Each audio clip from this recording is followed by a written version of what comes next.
Hello friends, I am Dr. Satkila. Our today's topic is the top 10 most important Afro-American writers. In the previous many lectures, I told about the most important Canadian, most important African, American, and in this video, I will tell about the most important top 10 Afro-American writers, and this will be most helpful for your competitive exams. My request to you, please like, share and subscribe to our channel. Let us start with first top most Afro-American. This one is Toni Morrison. What about the Toni Morrison? In this lecture, I will tell about the most important writers as well as their most important works and the prize win by them. तो इसमें हम बात करेंगे कि Tony Morrison ने कौन कौन से मोस्ट इम्पोर्टेंट वर्क हैं, उनको कौन कौन से प्राइज मिले, क्योंकि मोस्ट ऑफ एग्जाम्स में यही पूछा जाता है ये वर्क किसका है, या फिर टोनी मॉरिसन का नाम दे दिया और पूछ लिया कि इनका कौन सा इनमें से वर्क है या फिर इनको कौन सा प्राइज मिला है, इनमें से कौन कौन से हैं जिनमें से ये प्राइज मिला है, किसको नहीं मिला है। तो टोनी मॉरिसन अफ्रो अमेरिकन में टॉप मोस्ट पे आता है, मोस्ट इम्पोर्टेंट है। अगर हम उनके वर्क की बात करें कि मोस्ट इम्पोर्टेंट बुक्स कौन सी हैं, तो Beloved is the most important. It was published in 1987। The Bluest Eye that was published in 1970। Song of Solomon 1977। Sula 1973। A mercy 2008। तो इनमें इनका Beloved, Bluest Eye, Song of Solomon, Sula, ये इनके most important हैं। और सबसे वेरी इम्पोर्टेंट की बात करें तो वो है बिलाउड और ब्लूएस्ट आई। बिलाउड 1987 में और ब्लूएस्ट आई 1970 में। तो ये रिलेटेड स्लेवरी से रिलेटेड इनका ये वर्क है। इनको प्राइज कौन कौन से मिले? Pulitzer prize and the American book award इनको मिला 1988 में। इनको ये जो अवार्ड है पुलिट्जर प्राइज और अमेरिकन बुक अवार्ड, ये इनको द बिलाउड जो वर्क है उसके लिए मिला। इनको नोबेल प्राइज भी मिला इन लिटरेचर के लिए 1993। और ये फर्स्ट जो है ब्लैक वुमेन थी to got the Nobel prize in literature.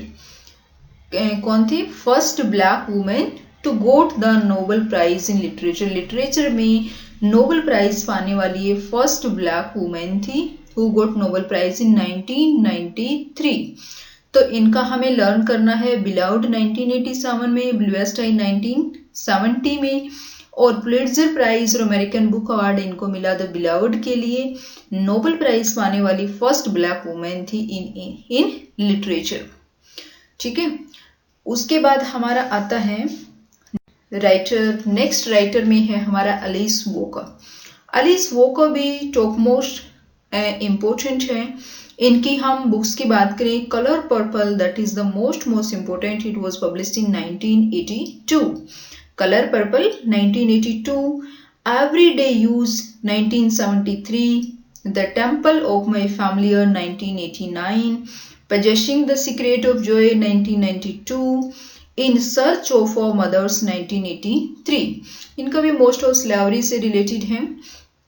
First इनका जो कलर पर्पल है ये इनका मोस्ट इम्पोर्टेंट है, ये आपको थ्रूली पढ़ना चाहिए। इसके अंदर कौन कौन से कैरेक्टर्स हैं, इसके अंदर कुछ बुक्स वगैरह के बारे में है, डिफरेंट कलर में है। The colour purple most important है 1982। You must read that book.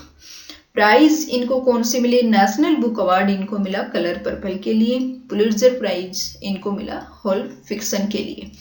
तो इनका आपको एलिस वॉकर की दो याद रखना है। नेशनल बुक अवार्ड इनको मिला colour purple and Pulitzer prize for fiction and books इनकी मोस्ट इंपोर्टेंट है the colour purple that was published in 1982। तो कलर पर्पल आपको याद रखना है एलिस वॉकर का, और इनको नेशनल बुक अवार्ड मिला। ऐसा भी पूछा जाता है कौन सी बुक के लिए नेशनल बुक अवार्ड मिला, that was for colour purple. तो कलर पर्पल के लिए इनको नेशनल बुक अवार्ड मिला, ये आपको याद रखना है about Alice Walker. Next Richard Wright. का बुक्स की बात करें, black boy 1945, native son 1940, uncle Tom's children 1938, the outsider 1953, the white man listen 1957 में। तो इनका जो मोस्ट इम्पोर्टेंट बुक है वो नेटिव सन 1940 और द आउटसाइडर 1953। ये रिचर्ड राइट के टू मोस्ट इम्पोर्टेंट वर्क है, नेटिव सन और द आउटसाइडर। आउटसाइडर जो है टॉप मोस्ट इनका इम्पोर्टेंट में आता है, आउटसाइडर दैट वाज पब्लिश्ड इन 1953। तो रिचर्ड राइट का हमें इतना ही याद रखना है, नेटिव सन और इनका द आउटसाइडर। नेक्स्ट आता है राल्फ एलिसन। राल्फ एलिसन भी अफ्रीकन इनके अंदर जो है मोस्ट इम्पोर्टेंट ऑथर है। उसका कौन कौन सा जो है मोस्ट इम्पोर्टेंट वर्क है, पहले हम ये देखेंगे कि इनका जो है कौन सा। The invisible man. Ralph Ellison is known for the invisible man that was published in 1952। तो इनके लिए इनको अनिसफील्ड बुक अवार्ड भी मिला है, नेशनल बुक अवार्ड भी मिला है 1953, और नेशनल बुक अवार्ड है जो वो कौन सी बुक के लिए मिला है, द इनविजिबल मैन के लिए। Ralph Ellison is known for the invisible man 1952। He got the national book award for that work in 1953। Invisible man 1952 में लिखा गया है, इसके लिए national book award he got in 1953 next year. Okay, next हमारा है जेम्स बाल्डविन। जेम्स बाल्डविन की हम बुक की बात करें, go tell it on the mountain, most important work 1953। ये जो मैं मोस्ट इम्पोर्टेंट जो वर्क बता रही हूँ, ये मोस्ट इम्पोर्टेंट वर्क है for any types of exams. अगर हम किसी भी टाइप्स का एग्जाम, हम यूजीसी नेट की बात करते हैं और अदर कॉम्पिटिटिव एग्जाम्स की बात करते हैं, अगर जिसमें कुछ के अंदर मोस्ट ऑफ सिलेबस में होता है, किसी में डिफाइन कर देते हैं वर्ल्ड लिटरेचर, जिसमें कनाडियन आएगा, ऑस्ट्रेलियन आएगा, अफ्रीकन आएगा, एफ्रो अमेरिकन आएगा। बाकी जैसे यूजीसी नेट है उसमें अगर अलग से डिफाइन नहीं किया गया, उसमें ये दे दिया वर्ल्ड लिटरेचर, तो वर्ल्ड लिटरेचर में कंप्लीट रहेगा, जर्मन भी रहेगा, एफ्रो अमेरिकन भी रहेगा। तो फिर हमें जो मैं मोस्ट इम्पोर्टेंट वर्क जो बोल रही हूँ तो वो हर कॉम्पिटिटिव एग्जाम्स के लिए मोस्ट इम्पोर्टेंट है। तो जेम्स बाल्डविन का जो मोस्ट इम्पोर्टेंट वर्क है, go tell it on the mountain 1953, the fire next time 1963। तो हमें इनका दो इनके इम्पोर्टेंट हैं वर्क, लेकिन मोस्ट इम्पोर्टेंट जो हमें करना है वो है go tell it on the mountain 1953। इसमें एक बॉय है, उसके बर्थडे के से रिलेटेड इसमें चलता है कि उसका बर्थडे है वो कैसे सेलिब्रेट करता है, तो इससे रिलेटेड इसमें है go tell it on the mountain. Next है लैंगस्टन ह्यूजेस। लैंगस्टन ह्यूजेस की जो प्लेस हैं वो है टम्बोट्रिन, ट्रू ग्लोरी और ब्लैक नेटिविटी। इनके दो वर्क हैं। लैंगस्टन जो ह्यूजेस है उसको नोन फॉर जैज पोइट्री के बारे में भी जाना जाता है, इनोवेटर्स भी रहा है ये। तो जैज पोइट्री इनोवेटर्स, ये जो है न्यू लिटरेरी आर्ट फॉर्म है। जैज पोइट्री हम बहुत बार ऐसे आता भी है, select the name of the related to jazz poetry, jazz poetry से रिलेटेड कौन कौन से पोइट्स उससे रिलेटेड हैं। तो Langston Hughes who is the part of the jazz poetry का पार्ट है, जो एक न्यू लिटरेरी आर्ट फॉर्म है। इनके प्लेज हैं टम्बोट्रिन टू ग्लोरी 1958 में, ब्लैक नेटिविटी 1961 में। इनको कुछ अवार्ड भी मिले हैं, AACP image award for outstanding literary work के लिए। इनके आउटस्टैंडिंग लिटरेरी वर्क, इनका जो वर्क था that is related to childrens. इनका लैंगस्टन ह्यूजेस का जो वर्क था वो किससे रिलेटेड था, फॉर चिल्ड्रंस के लिए इन्होंने लिखा, तो फॉर चिल्ड्रंस के लिए इनको इमेज अवार्ड मिला था, आउटस्टैंडिंग इनके लिटरेरी वर्क फॉर चिल्ड्रंस के लिए। और इनके टू हैं वर्क है इनके, ब्लैक नेटिविटी और टम्बोरिन टू ग्लोरी, और जैज पोइट्री से ये रिलेटेड थे। तो लैंगस्टन ह्यूजेस के बारे में हमें इतना याद करना है कि जैज पोइट्री से जुड़े हुए थे, इनके दो वर्क थे, और इनका जो वर्क्स था उनको outstanding literary work for childrens के लिए उनको अवार्ड मिला। नेक्स्ट है जोरा नीले हस्टन। जोरा नीले हस्टन बुक्स उनका है देयर आईज वर वॉचिंग, इनका वन ही मोस्ट इम्पोर्टेंट वर्क है देयर आईज वर वॉचिंग 1937 में। देयर आईज वर वॉचिंग कब पब्लिश हुआ? 1937 में। इनको अवार्ड्स की हम बात करें, एनिसफील्ड वोल्फ बुक अवार्ड इनको मिला है, एनिसफील्ड वोल्फ बुक अवार्ड। तो ये इनको अवार्ड था, इनकी बुक है their eyes were not watching. तो जोरा नीले हस्टन के बारे में हमें बहुत याद रखने की जरूरत नहीं है, ओनली इनकी मोस्ट इंपॉर्टेंट वर्क है देयर आईज वर वॉचिंग और एनिसफील्ड वोल्फ बुक अवार्ड, ये इनके बारे में था।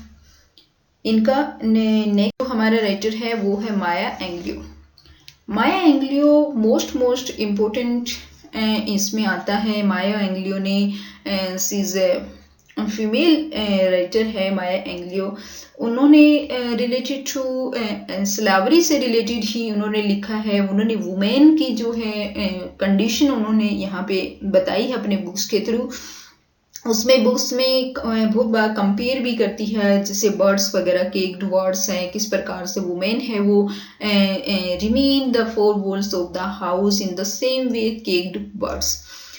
तो और माया एंग्लियो अपने खुद की भी जो ऑटोबायोग्राफी टाइप में भी वो लिखती है। उनका लाइफ भी वो कुछ इस तरीके से ही है, तो मैं यहाँ पूरा एक्सप्लेन नहीं कर पाती। जब हम वन बाय वन राइटर्स लेंगे तो हम राइटर के बारे में पढ़ करके उसके बाद उनके वर्क्स के साथ में हम पढ़ेंगे। तो माया एंग्लियो जो है उनकी जो बुक्स हैं, I know why the caged birds sing and still I rise in ममोइज मी एंड मॉम 2013। तो ये इनके कुछ वर्क हैं। I know why the caged birds sing, ये इनका मोस्ट इम्पोर्टेंट है, 1969 में पब्लिश हुआ था। I know why the caged birds sing 1969 में, एंड स्टिल आई राइज 1978 में, एंड स्टिल आई राइज 1978 में, mom and me and mom, ये 2013 में इनका है। तो ये था माया एंग्लियो के बारे में। माया एंग्लियो के बारे में याद रखना है तो I know why the caged birds sing, इसमें कहता है कि केक्ड बर्ड्स जो है सिंग करते, हमें लगता है कि they are happy but they are not happy. तो इस तरीके से इनकी कुछ स्टोरी है इसकी। नेक्स्ट हमारा है W.E.B. Du Bois।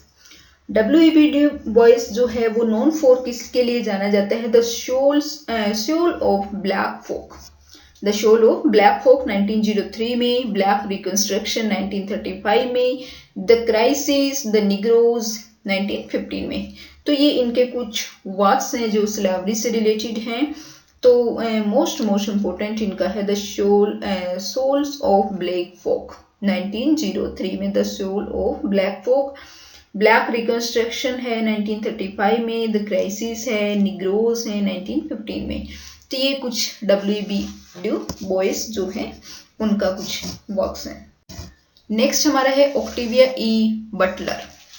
ऑक्टेविया ई बटलर का जो बुक्स हैं वो हैं किंडर्ड 1979 में, पैरेबल ऑफ द शोवर 1993 में, फ्लडलिंग 2003 में। तो ये इनके कुछ बुक्स हैं, बहुत ज़्यादा इम्पोर्टेंट नहीं है, लेकिन हमें नेम जो है इनके याद रखने हैं। किंडर्ड 1979 में, पैरेबल ऑफ द शोवर 1993 में, फ्लडलिंग 2003 में। अवार्ड इनको हम बात करें तो मैकआर्थर फेलोशिप इनको मिला है 1995 में। फर्स्ट साइंस फिक्शन राइटर ये थे जो इनको ये अवार्ड मिला है। कौन सा अवार्ड मिला है? मैकआर्थर फेलोशिप 1995 में, and he was the first who get this, first science fiction writer who receive it. ये पहला साइंस फिक्शन इनके जो वर्क है रिलेटेड टू साइंस फिक्शन, तो ये फर्स्ट साइंस फिक्शन राइटर थे जिनको ये अवार्ड मिला। इसके अलावा भी इनको Nebula award for best novel as well as Hugo award, इनको ह्यूगो अवार्ड मिला है, नेबुला अवार्ड मिला है। नेबुला अवार्ड इनको जो है इनके बेस्ट नॉवेल्स की वजह से, बेस्ट वर्क की वजह से इनको मिला है। तो ये कुछ था हमारा ऑक्टेविया ई बटलर के बारे में अवार्ड। हमें ये याद रखना है, he was the first science fiction writer who get the MacArthur fellowship award nebula for the best novel, और उनके नावल्स हैं, उनके बुक्स हैं किंडर्ड, पैरेबल ऑफ द सोर एंड फ्लैगलिंग। तो ये इनके कुछ वर्क्स थे। So thanks a lot, may you like it. आपको शायद पसंद आया होगा, अगर पसंद आए तो please like, share and subscribe. तो यहाँ पे मोस्ट इम्पोर्टेंट एफ्रो अमेरिकन जो लाइक टोनी मॉरिसन है, एलिस वॉकर है, रिचर्ड राइट है। टोनी मॉरिसन और एलिस वॉकर को तो आपको बहुत बहुत अच्छे से पढ़ना है। बाकी भी जैसे रिचर्ड राइट का है आउटसाइडर भी बहुत इम्पोर्टेंट है, नेटिव सन इनका इम्पोर्टेंट है। बाकी जैसे राल्फ एलिसन का बहुत बार एग्जाम में आता है invisible, who wrote the invisible man, who is the writer of the invisible man, है ना, इनविजिबल मैन दे देते हैं, या फिर which one is select which one is written by Ralph Ellison. तो इनका भी बहुत ज़्यादा आता है। तो इस प्रकार से ये आपको याद रखने हैं। जेम्स बाल्डविन का जैसे go tell it on the mountain, ये इनका मोस्ट इम्पोर्टेंट है। माया एंग्लियो का I know why the caged birds, ये इनका मोस्ट इम्पोर्टेंट है। तो आपको मोस्ट इम्पोर्टेंट वर्क्स इसमें बताए हैं, मोस्ट इम्पोर्टेंट राइटर बताए हैं। तो मे भी आपको पसंद आया होगा। If you like it, again I request please like, share and subscribe. Thanks a lot.